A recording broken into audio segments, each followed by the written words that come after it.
Sekarang berlanjut ke pembahasan penggunaan embok di fitur voltage injection. Voltage injection, nyuntik tegangan kalau bahasa Indonesianya. Embok dia memiliki 3 power supply. Satu power supply khusus untuk VBAT, satu power supply khususon untuk bagian nyuntik tegangan. Jadi di sini di saat kita mengaktifkan fitur voltage injection, probe ini sekarang beralih fungsi. Ini bukan untuk mengukur lagi sekarang, tapi ini justru akan mengeluarkan tegangan. Tegangan yang dikeluarkan probe ini minimal 1,2 sekian volt. Ini 1,25 kalau dibulatkan tegangannya. Minimal. Nah, jadi kita untuk pakai embok ini nggak bisa kita mau nyuntik tegangan yang di bawah 1 volt. Tapi kebetulan di handphone tidak ada tegangan yang di bawah 1 volt. Rata-rata di handphone ini ada yang 1,8, 135, 1,4, ada 1,8, ada 2,5, ada 2,8, ada 3,6, ada 4 volt, ada 5 volt, ada 7 dan seterusnya. Ini untuk ngukur LED LCD bisa ya, karena embok ini dia mampu nyemprot tegangan cukup besar. Kita putar dari yang bagian kiri, trim pot yang kiri ini. Kita putar. Kalau mentok ke kiri, ini sudah di 1,25. Ke kanan, ini tegangannya membesar. Tegangan maksimalnya 8,3 volt. Ini tegangan maksimalnya.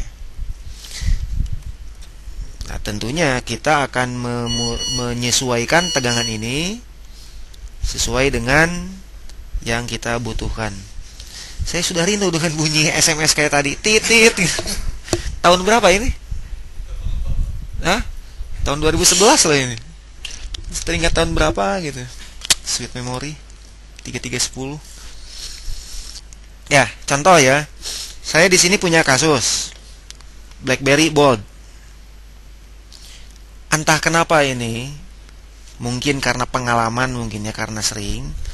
Kalau Bold mati total, sering yang rusak itu adalah IC Zocusnya katanya. Padahal bukan Zocus, kalau menurut saya itu namanya SMPS. IC Zocusnya. Kesalahannya karena seringnya permasalahan Zocus, jadi setiap kali masuk board mati total yang dihajar Zocus lagi. Padahal belum tentu Zocusnya. Nah, jadi di sini ada baiknya sebelum kita ganti Zocus, coba pastikan dulu, ukur dulu, atau coba suntik dulu. Siapa tahu sudah kita ganti Zocusnya, ternyata handphonenya masih tetap mati. Sayang kita buang-buang duit. Jadi ada baiknya kita suntik tegangan dulu. Nah, kenapa? Kita lihat di sini ya. Ini skema dari Zocus. BlackBerry Bold. Jadi katanya Zocus.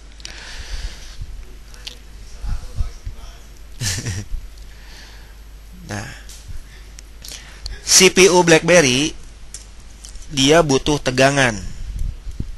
Salah satu tegangannya itu dia membutuhkan tegangan 1,8, namanya 1,8 dig. Kalau di BlackBerry yang lain, seperti di Onyx, di Zeppelin, tegangan 1,8 dig itu dihasilkan oleh IC powernya, oleh ini. Berhubung SM0 dan SM1-nya ini sudah dipergunakan untuk VCC COM dan VCC SRAM atau VCC APPS. Jadi untuk feedingnya ini kehabisan lahan, kehabisan tempat. Si IC power ini sudah tidak mampu lagi, sudah kehabisan jatah. Oleh karena itu ditambahkanlah di bold ini ya, ditambahkanlah SMPS. SMPS ini yang akan menghasilkan tegangan feeding.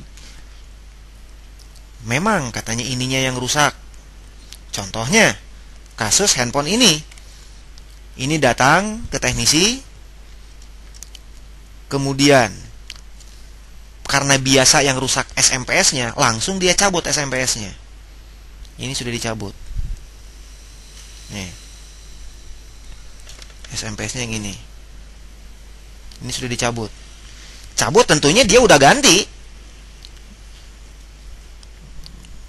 Jadi dipasang yang asalnya dicabut, diganti pakai yang baru, truk dicoba, tetap masih mati. Ya tentunya rugi dong. Dia udah rugi waktu, SMPS-nya udah dipasang, akhirnya dia cabut, buang, balikin lagi ke konsumennya. Konsumennya datang ke saya lihat, lah SMPS-nya sudah hilang. Untung saya nggak mau melakukan kesalahan yang sama dengan teknisi yang tadi. Walaupun handphone ini Zokusnya belum dipasang, SMPS-nya belum dipasang, saya nggak langsung pasang. Saya coba dulu dengan cara disuntik. Ya, suntik gimana maksudnya? Anggap saja embok ini adalah Zokusnya gitu aja. Yang seharusnya kan Zokus tegangan feeding ini diberikan oleh Zokus. Karena ininya belum dipasang, ya sudah. Saya tinggal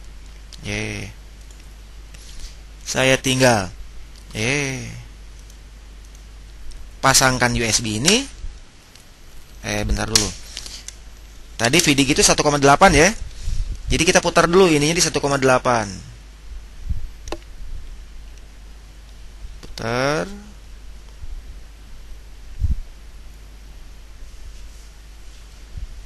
Gak usah bulat 180. 18 sekian lah, nggak masalah.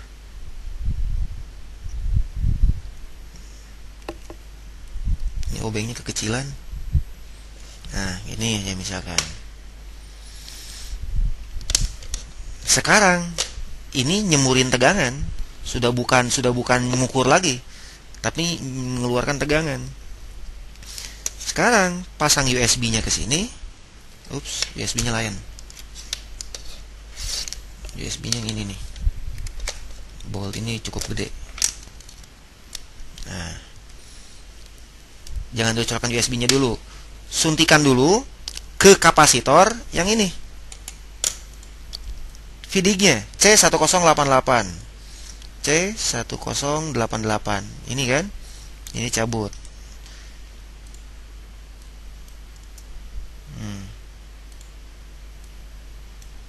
Nih.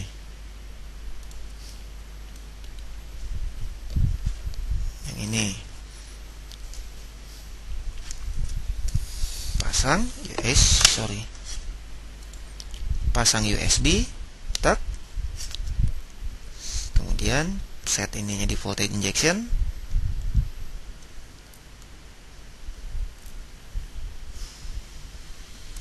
Suntikan ke kapasitor tadi. Tak. Nah. Ampernya bergerak nih ya, 65. 65 ampere ini, 465 mili ampere ini adalah arus feeding. Berarti tegangan feeding tadi benar dikonsumsi. Dan kita lihat di sini, lampu merahnya nyala nggak? Yang ini, nggak. Jadi walaupun handphone ini diganti SMPS, saya pasang SMPS-nya, nggak akan hidup. Percuma kita ganti. Lah tadi aja kita suntik pakai embok, handphonenya masih mati. Ya. Oke, bisa dipahami itu ya. Nah, ini hanya satu contoh kasus. Nanti banyak juga kasus yang misalkan masalah kamera lah, masalah mati total karena VCore-nya, mati total karena VCore A, karena PIO segala macam. Sebelum kita bertindak untuk ganti IC, coba dulu suntik pakai embok. Kalau pakai embok udah nyala, ya berarti sudah IC-nya benar rusak. Barulah kita jumper, barulah kita ganti IC-nya gitu.